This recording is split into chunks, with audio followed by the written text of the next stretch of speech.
Casal financia imóvel na Caixa Econômica Federal. Esse casal se divorcia. Imóvel fica com o cônjuge varão, que vende o imóvel para terceiro. O varão passa dinheiro para a cônjuge varoa. Terceiro para de pagar o financiamento. O que fazer neste caso? Seja muito bem-vindo, querido aluno, seja muito bem-vinda, querida aluna, a mais uma lição prática. Essa acontece demais na prática, tem um pleonasmo, né? Essa acontece demais.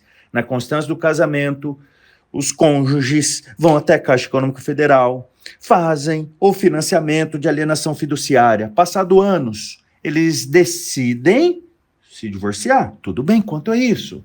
Aí, na sentença, ficou estabelecido que o cônjuge varão continuaria pagando o financiamento e que quando quitasse, fosse vender o imóvel, ele passaria uma parte para a cônjuge varoa e a vida que segue. Só que, antes de quitar o imóvel e sem consultar a cônjuge varoa, o que aconteceu?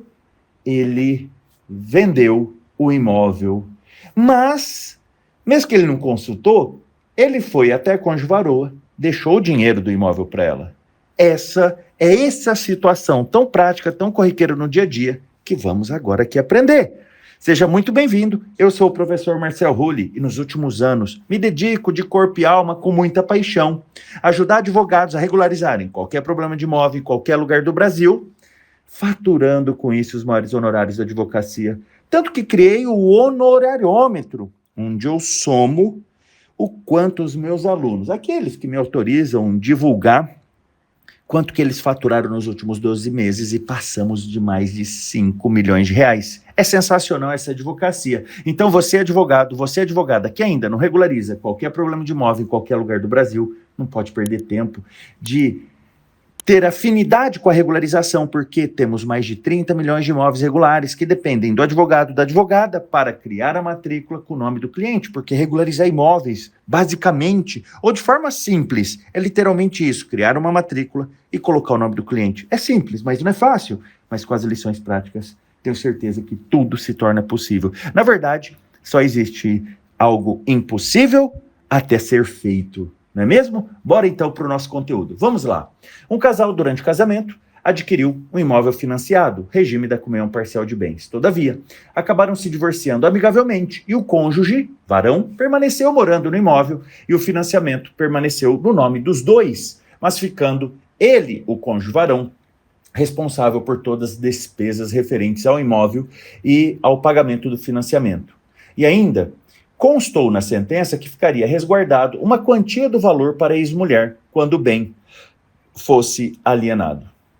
Porém, agora, após quase 4 anos dessa formalização do acordo de partilha, o cônjuge varão formalizou um instrumento particular de compromisso de compra e venda sem autorização da sua ex-mulher desse imóvel, que ainda permanece financiado. Ou seja, o cônjuge, sem a outorga de sua ex-mulher, simplesmente firmou a venda do imóvel sem autorização de sua ex-mulher. A cônjuge teve a ciência da devida venda em virtude que o cônjuge lhe transferiu uma quantia em dinheiro e lhe enviou uma cópia do instrumento particular de compromisso de compra e venda e informou que havia vendido o imóvel para um terceiro. Inclusive, o devido imóvel, na verdade, o financiamento, encontra-se com as parcelas em aberto, ou seja, vencidas. Aqui foi uma pergunta de uma querida aluna do curso. Neste caso, professor, qual medida eu poderia tomar? Pensei, professor Marcel Rulli, em ingressar com uma ação de reintegração de posse com pedido de liminar, sendo o esbulho no dia da assinatura do contrato, por vício de outorga uxória. Ou, professor, o que o senhor acha? Uma ação declaratória de nulidade de contrato de compra e venda com reintegração de posse. Professor, será que eu colocaria no polo passivo da demanda a instituição financeira? Professor, seria possível tentar resolver de forma alguma, primeiramente administrativamente? Desde já, agradeço. Minha resposta para essa querida, dedicadíssima aluna. Querida aluna, situação complicadíssima. Primeiro, o marido e tampouco a sua cliente podem vender este imóvel. Se pegar o contrato de financiamento com a Caixa Econômica Federal, está expresso que não se pode vender, sob pena de vencerem todas as parcelas. Segundo, para sua cliente, entre aspas, desfazer, fecha aspas, este negócio, ela deverá devolver o dinheiro que o ex-marido passou para ela. Entre parênteses, ela tem esse dinheiro para devolver? Assim que a senhora fizer a petição inicial, fecha parênteses. Caso ela não faça isso, será, ou seja, se ela não devolver o dinheiro, será um venire contra factum próprio.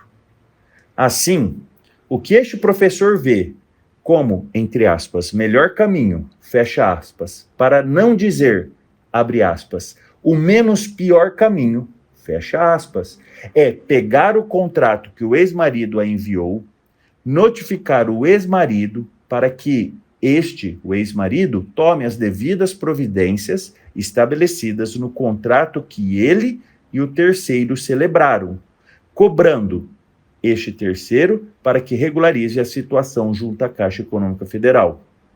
Ou seja, quem deve cobrar o terceiro é o ex-marido com que celebrou o contrato com o terceiro. Prossigo na resposta. Não vejo caber reintegração de posse a favor da sua cliente, até porque, na sentença do divórcio, ficou estabelecido que a posse deste imóvel não ficaria com a sua cliente, mas sim com o ex-cônjuge, não é mesmo? Assim, repito, ela não tem legitimidade para requerer a reintegração e, sinceramente, tampouco a anulação deste contrato, em razão do que se estabeleceu no divórcio. Quem tem legitimidade para anular o contrato e requerer a reintegração é o ex-cônjuge. É o que vejo e opino neste caso.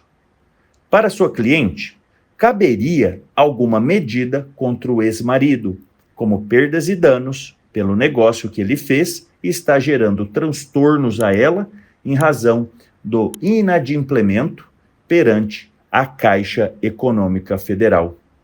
Porém, jamais a Caixa Econômica Federal estará no polo passivo de qualquer destas ações, pois a Caixa Econômica Federal é, entre aspas, tá bom? Vítima, fecha aspas, também, já que o contrato celebrado entre a Caixa Econômica Federal e os ex-cônjuges prevê expressamente que o imóvel não pode ser vendido, como fez o ex-marido. Repito, querida aluna, é isso que eu opino neste caso. Um grande abraço, fique com Deus. Então, preste atenção aqui. É muito comum venderem, entre aspas, tá? O contrato de financiamento com a Caixa Econômica Federal, mas todo contrato de alienação fiduciária da Caixa Econômica Federal, que vocês podem baixar aí no site da Caixa Econômica Federal, tem um modelo público ali, tem uma cláusula expressa que se houver venda do imóvel, se houver uso diferente do da moradia, a penalidade prevista no contrato da Caixa é que todo financiamento vai vencer na data que a Caixa descobrir que houve esse descumprimento contratual. Então, a Caixa nunca vai fazer parte, e saibam, vender o financiamento, eu estou falando isso entre aspas, queridos alunos, é algo muito corriqueiro no dia a dia, mas totalmente errado, totalmente equivocado, porque gera esses problemas práticos que estamos visualizando neste caso.